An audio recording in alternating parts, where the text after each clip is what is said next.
Bon, je vous l'avais promis, voici la vidéo sur Olenna Tyrell, sauf que on a très peu d'informations sur son personnage, à ma grande déception, donc nous allons faire une vidéo plus globale sur la famille Tyrell. Soit l'histoire de cette famille, ses principaux membres, etc.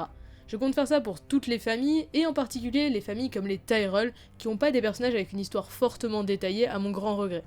Donc, vous avez compris, c'est bon, on va pouvoir commencer. Allez, c'est parti pour l'histoire de la maison Tyrell. Tout d'abord, il faut savoir un truc simple. Quand on dit les 7 royaumes, l'un des 7 royaumes, eh bien c'est le Bief, qui n'est autre que la terre où règne la famille des Roses. Ces derniers sont les seigneurs les plus riches de Westeros après les Lannister, évidemment. Leur maison c'est Au Jardin, que l'on voit dans la 7ème saison. Là-bas on accorde une grande importance à la chevalerie, au tournoi, bref, tout ce qui va avec. Regardez Loras, ou même Willas pour ceux qui ont lu les livres, les tournois, ils en ont fait beaucoup.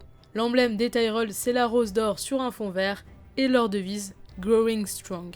Cette maison n'a jamais accompli de choses aussi extraordinaires que les Targaryens ou même les Stark, elle n'a jamais été sur le trône de fer, même Marjorie a été reine, mais elle ne s'est jamais assise dessus. Dans la série, nous avons 4 Tyrell principalement, Olenna, Mace, Marjorie et Loras, mais ici on va aussi s'intéresser aux personnages du bouquin. Commençons là où on doit commencer, commençons par Luther Tyrell. C'est un membre de la famille Tyrell qui est né au début des années 200 pour vous situer, on n'a pas les dates exactes. Ce cher Luthor, et je vais dire ça comme Lex Luthor, vous allez me pardonner, va devoir à l'époque se marier avec Shaera Targaryen, mais cette dernière annule leur mariage en 240 pour aller se marier avec Jaehaerys Targaryen, soit son frère. Luthor va alors se marier avec Olenna Redwyne, oui, avec vin rouge, oui, donc vous comprenez qu'on parle bien ici de la grand-mère Tyrell. Bon, Luthor n'a jamais été un personnage très important, preuve, il est mort à cheval en tombant d'une falaise, car il ne regardait pas devant lui. Super mort. Il laisse donc Olenna s'occuper de la maison. Olenna, on le voit dans la série, c'est pas une femme très patiente, c'est vrai, mais elle fait tout pour défendre sa famille. Elle est surnommée la reine des épines, et comme j'ai dit, on ne sait pratiquement rien sur son passé. Elle devait se fiancer avec le prince Daeron Targaryen quand elle avait 19 ans, mais elle a tout fait pour que ça n'arrive jamais. Elle n'aime pas trop les Targaryens, hein. Et l'union se brise en 246. C'est ainsi qu'elle se mariera avec Luthor, qu'elle aime bien. Faut pas croire que personne aime personne dans cette histoire. Mais elle trouvait qu'il était pas très bon au lit. Voilà. Olenna, quoi. Elle le trouvait assez idiot, comme elle explique à Marjorie, et elle a eu 3 enfants, Mace, Janna et Mina. Le plus important des 3, parce que les 2 autres, on sait presque rien sur eux à part leur existence, c'est évidemment Mace qu'on observe dans la série. Pendant la rébellion de Robert, Mace va commander les troupes du Bief pour combattre Robert. On dit souvent que Mace a remporté cette bataille, même si finalement c'est surtout Randyll Tarly, le père de Sam, qui a fait le plus gros du boulot. Il a ensuite tenu le siège d'Accalmie pendant la rébellion, mais a fini par se rendre à Ned Stark après la prise de King's Landing. Voilà, c'est pas très glorieux. En fait, Mace c'est le profil parfait du type qui pense que c'est un guerrier, qu'il est intelligent, mais qui finalement se fait manipuler par tout le monde, et notamment par sa mère, Olenna.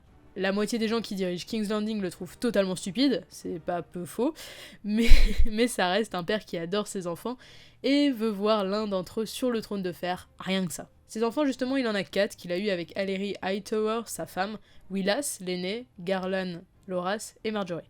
Willas, justement, c'est un personnage totalement absent dans la série. Il n'est même pas mentionné alors que c'est quand même le seigneur de Haut-Jardin maintenant. Mais je pense qu'ils ont décidé de faire comme s'il n'existait pas. Willas dans les livres, c'est quand même le fameux Tyrell qui, lors de son premier tournoi, a affronté Oberyn qui l'a fait tomber de son cheval. Son pied s'étant coincé dans l'étrier, Willas s'est fait écraser la jambe par son cheval et en ressort infirme. Mace Tyrell en veut toujours à Oberyn pour ça, mais ce dernier a toujours dit que si Willas était tombé, c'est parce que Mace l'a poussé à participer à ce tournoi alors qu'il n'était pas prêt. Willas, comme je l'ai dit dans la vidéo sur Oberyn, n'a aucune haine à l'égard d'Oberyn. Ils sont même amis, ils partagent plusieurs passions en commun, et l'accident n'a pas empêché Willas de se consacrer à la recherche, et il est devenu assez intelligent. Il a tout le respect d'Olenna en tout cas, et ça c'est pas rien. Le petit frère de Willas, non pas encore Loras mais Garlan, c'est encore un personnage totalement enlevé de la série. Même s'il n'a pas un passé extraordinaire, Garlan a quand même, dans les livres, participé à la bataille de la Nera, et c'est même lui qui est dans l'armure de Renly, et pas Loras comme dans la série. C'est lui qui présente Marjorie à Joffrey, et pas Loras d'ailleurs au passage. Pareil, quand dans la série Sansa devait épouser Loras, dans les livres c'est Willas que Sansa devait épouser. Voilà, on nous ment constamment. Bon, pour les 2 derniers, vous les connaissez, c'est Loras et Marjorie. Loras est devenu, étant jeune, l'écuyer de Renly, et on sait comment ça a fini, hein. C'est un excellent combattant, il gagne souvent des tournois, toujours encouragé par Renly, ce qui énerve toujours ce bon vieux Baelish. Marjorie, rien de très nouveau, vous savez tout grâce à la série, elle ressemble pas mal à Olenna, et si elle avait pu vivre plus longtemps, je pense qu'elle serait devenue un peu pareille au final. Les Tyrells sont soit intelligents, soit forts au combat, et ils sont plutôt beaux.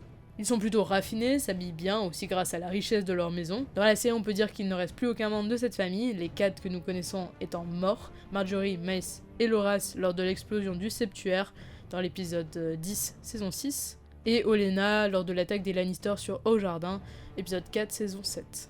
Voilà, n'ayant pas eu vent d'autres membres, on peut en conclure cela. Dans les livres, c'est une autre affaire, presque aucun n'est mort, mais bon, on a un temps de retard dans les livres, donc ce n'est pas très grave.